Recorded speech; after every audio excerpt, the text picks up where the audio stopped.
এবার বিজেপি নেতার উপরেই চলল ডিম থেরাপি। বিজেপি নেতাকে টানতে টানতে গ্রেপ্তার করে নিয়ে গেল পুলিশ। নিউ টাউনে বিজেপি নেতা বরুণ বিশ্বাসের উপর ডিম থেরাপির পাশাপাশি চর ঘুষি চলল। তার বিরুদ্ধে অভিযোগ, তিনি একটি বয়স্ক মহিলার ফ্ল্যাট অবৈধভাবে দখল করে রেখেছিল।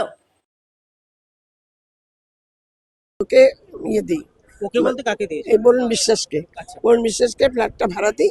তারপর 2018 সালে আবার রিনিউ করি। তারপরে ওকে ইয়েতে, তারপর 2000 সালগুলোর তো গোলমাল হয়ে যাচ্ছে। মোট কথা 2 বছরের মাথায় ওকে আমি ইয়ে করি, মানে বাড়িটা ছেড়ে দিতে বলি। ঠিক এগ্রিমেন্ট অনুযায়ী 2 মাস আগে করার কথা, আমি 2.5 মাস আগেই ওকে নোটিশ দিয়েছিলাম যে তুমি ছেড়ে দাও। তখন বললো আমার মিসেস প্রেগনেন্ট। আচ্ছা, প্রেগনেন্ট হলে পরে কি হয়, ওয়ার্ল্ড হেলথ অর্গানাইজেশন থেকে 6 মাস অ্যালাউ করে। ও বলে আমাকে 5 বছর সময় দিতে হবে। হ্যাঁ, তারপরে আমরা না, সেটা আমি পারবো না। তারপরে বলে আমি, আর পরে ও ইয়েতে ভাড়া পাঠিয়েছিল, মানি অর্ডারে 2 বার পাঠিয়েছিল আমাকে। আমি যেহেতু এগ্রিমেন্ট নেই তাই ভাড়া নিইনি টাকা। তারপরে বললো আমি কোন রেন্ট কন্ট্রোল বা হায়ার অথরিটি থেকে ভাড়া দেবো, তাও কিছু কোনোদিনই। তারপর মোট কথা 2019-এর মার্চ থেকে আজ পর্যন্ত 18,000 টাকা করে, প্রায় 16 লাখ টাকার মতো ভাড়া বাকি। হ্যাঁ, এই আর কি। তারপরে আমি ইয়ে যাই, মানে সোসাইটিকে জানাই। সোসাইটি বোধহয় বলেছিল ঘরটা ছেড়ে দাও, আমরা অন্য একটা ভাড়া দেখে দিচ্ছি, আমাকে সোসাইটি যা বলেছে। তারপর ওরা বলেছে না আমি ছাড়বো না। তারপরে আমি ইয়েকে থানাতেও জানিয়েছিলাম, তখন থানায় কিছু স্টেপ নেয়নি। তারপর আমি ইয়েতেও গিয়েছিলাম, তখন ওই বিধাননগর পৌরসভাতে, আমার বাড়ির কাছেই বাড়ি। একজন বললো, তখন তাপস চ্যাটার্জি ডেপুটি মেয়র ছিলেন, তাকে বললে জানাতে বললো। তো আমি তাকে জানালাম, উনি তখন এখানকার এমএলএ ছিলেন, তখন তাকে জানিয়েছিলাম।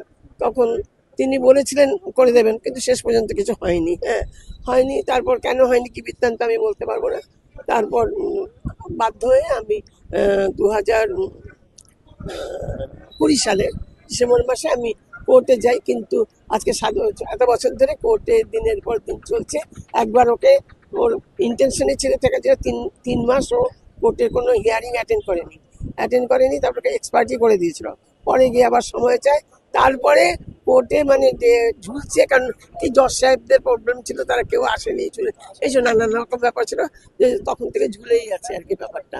কোন সোসাইটির কোথাকার ঘটনা, কোথাকার ফ্ল্যাট তিনি নিয়ে গেছেন? এটা ইস্টার্ন হাই অ্যাপার্টমেন্টের টাওয়ার 2-তে আমার ফ্ল্যাটটা কত আছে। Number flat? Tower 2 F6S2।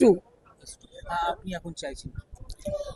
আমি তোকে দিয়ে বলেছিলাম যে ফ্ল্যাটটা ছেড়ে দিন, ও তো ছাড়ছে না।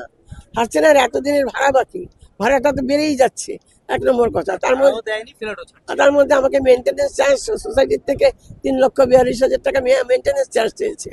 তার মধ্যে আমি কিছুটা পেমেন্ট করেছি, কিন্তু একসাথে তো এত টাকা আমি পেমেন্ট করতে পারবো না। হ্যাঁ, তারপর যে আমি বলছি এত টাকা আমি একসাথে দিতে পারবো না, আমাকে সোসাইটির থেকে বলছিল মেনটেন্যান্সটা বন্ধ করে দিন। তখন আমি বন্ধ করে দিয়েছিলাম, তাই এত টাকা জমে গেছে। আমি ওএনকে দিয়েছি মিউনিসিপ্যালিটি ট্যাক্স, সেটাও দিয়ে যাচ্ছি মিউনিসিপ্যালিটি ট্যাক্সটা বছরের পর বছর ধরে। এই চলছে অবস্থা। সরকার পরিবর্তন হওয়ার পরে কি ওনার নামে আবার থানায় অভিযোগ জানিয়েছেন বা কাউকে অভিযোগ জানিয়েছেন? হ্যাঁ, থানায় অভিযোগ জানিয়েছিলাম তো। তারপর আমার তো কালকেই আবার বড়বাবুর সাথে দেখা করার কথা ছিল। আচ্ছা, আপনার পুরো নামটা যদি?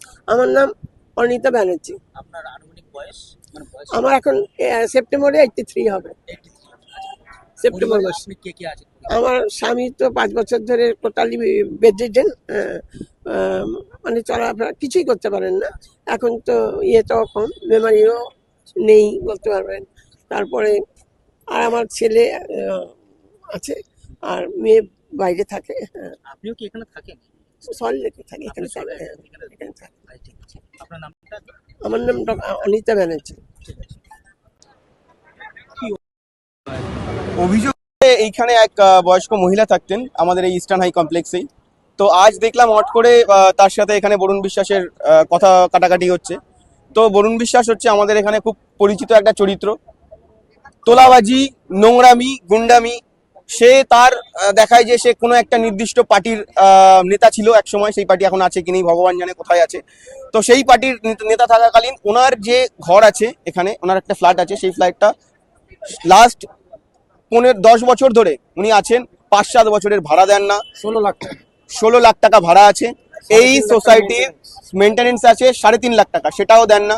জবরদস্তি করে ফ্ল্যাটটাকে ধরে রেখেছেন, ধরে রেখে এখন ওই বয়স্ক মহিলাকে হ্যারেস করছে। তো আজকে দেখলাম এরকম কথা কাটাকাটি হচ্ছে, তাই আমরা পাড়ার ছেলেরা যারা আছি দেখতে পেয়ে এসে বয়স্ক মহিলার পাশে দাঁড়ালাম। এটাই হচ্ছে আজকের আমাদের এই জিনিস ঘটলো। তো তারপরে শেষমেশ পুলিশের কাছে আমরা ওনাকে তুলে দিয়েছি, এই হয়েছে আর কি। আপনার নাম? আমার নাম ধ্রুব জনতা মজুমদার। প্রত্যন্ত জনতা প্রচুর লোকের টাকা মেরেছে, প্রচুর লোকের তোলাবাজি, যেহেতু ইনি তৃণমূলের হারমাত বাহিনী নামে পরিচিত আমাদের এখানে। তো প্রচুর লোকের টাকা মেরেছে, টাকা মারার কারণে প্রচুর লোক ওনাকে ডিম থেরাপি করেছে। হ্যাঁ, কিছু একজন সুইপারও ছিল, একজন শুনলাম উনি যেহেতু দেখছে পুলিশ নিয়ে যাচ্ছে, সেই সময় নিজের রাগ সামলাতে না পেরে দেখলাম গায়ে হাত দিয়েছেন। তো এইসব যে উত্তপ্ত জনতা ওনার বিরুদ্ধে, ইনি বহুদিন ধরে এখানে তোলাবাজি করছে এরকম আমরা জানি। 4 তারিখে বিজেপি সরকার আসার সাথে সাথে উনি 4-5টা বাউন্সার নিয়ে টোটাল সমস্ত কমপ্লেক্স বদলে গেরুয়া হয়ে গেছে। রং বদলে গেরুয়া হয়ে সব কটা কমপ্লেক্সের সোসাইটিতে গিয়ে হেড দেওয়া থেকে শুরু করে সমস্ত কিছু ওনার নামে এলিগেশন আছে, টোটাল ভিডিওস আছে। হ্যাঁ, উনি এই জিনিসটা আগাগোড়াই করে আসছে। আর সব থেকে বড় কথা, ইনি যে বৃদ্ধ মহিলার 95 ইয়ার্স এজের একজন, ওনার হাজবেন্ডের 95 ইয়ার্স এজ, উনি শয্যাশায়ী। হ্যাঁ, ওষুধের টাকা পর্যন্ত উনি মানে জোগাড় করতে পারছেন না। ওনার বিবেক বুদ্ধি এতটাই জ্ঞান শূন্য, এতদিন ধরে এই ফ্ল্যাটটা অকুপাইড করে রেখেছে, যেটার রেন্ট দিয়ে উনি ওনার নিজের পেটটা চালায়। হ্যাঁ, এই যে নিজেকে নেতা বলে প্রভাবিত করে এই জিনিসটা করছে আর একটা এতদিন ধরে। শুধু এটা আমার নাম সুভাষিস ঘোষ। শুধু